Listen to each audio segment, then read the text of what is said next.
Donald Trump, who once talked about mass deportations of the nation's 11 million illegal immigrants, is now using, well, different language.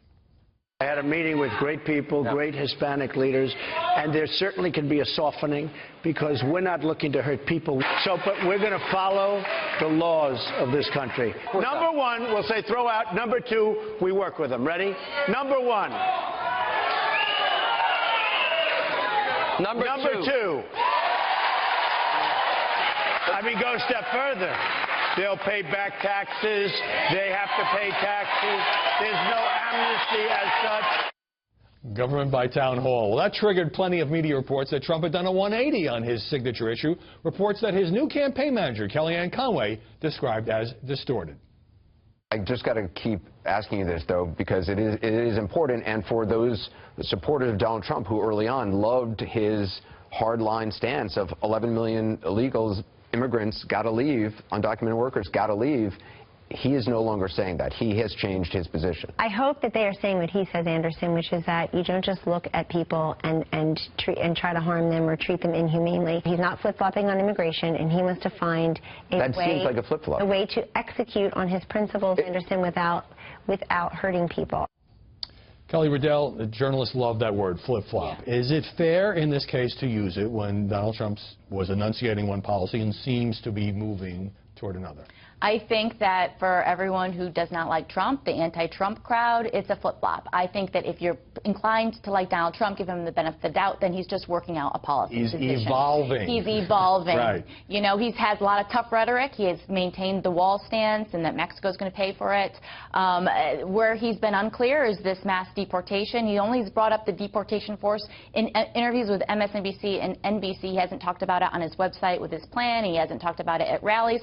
So he could very well just be working out the issues and the practicality of the policy. Susan Friscio, how should journalists react when Kellyanne Conway and other top officials in the Trump campaign keep insisting in interviews that this is about words and tone and emphasis, but when Kellyanne was asked, well, what about deportation force, she said, to be determined? Well, I think the media has done a good job honing in on a central issue that Trump has talked about, the defining issue, really, of his campaign, and the fact that he's quite vague when it comes to how he plans to implement this policy. And what it's done is it's forced him to start to really define what he's going to do. He's already gotten a lot more specific about what his plans would be on immigration, about building the wall, E-Verify, other things having to do with stopping immigrants from coming into the country illegally.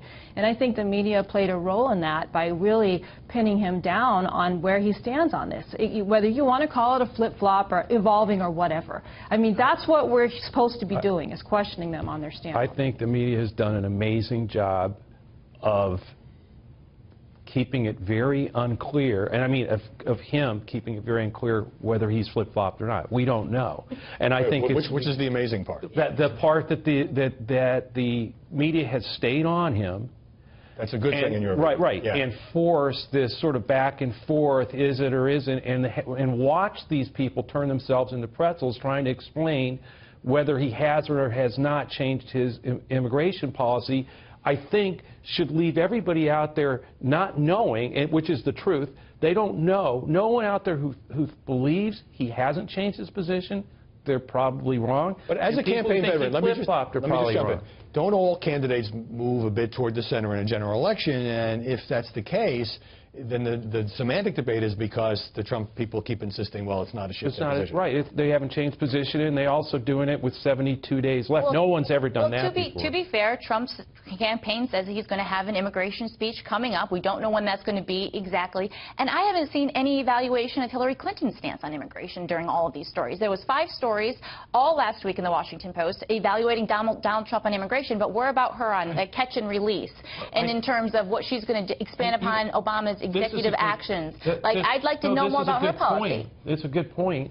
And the reason is this was his central being for running. This is what created him. This is his central. I don't know if I agree with that either. That's what a lot of. No, it was a key issue. But I think that's the reason the press coverage of it. That's why they're so focused on him on this issue. But she doesn't have a central issue, so I'd like to have a comparing contrast. Well, I think both candidates should be pressed on it. But in the few seconds that we have, the journalistic rap here, left and right, has been that this was such a core part of Trump's identity. But now he's essentially adopted the position of Marco Rubio and Jeb Bush and other Republicans Republicans he criticized during the primaries. I don't think he has. He still says he's going to build a wall. You know, I know the press is trying to make it sound like he flip-flopped a little bit. Just on the 11 million.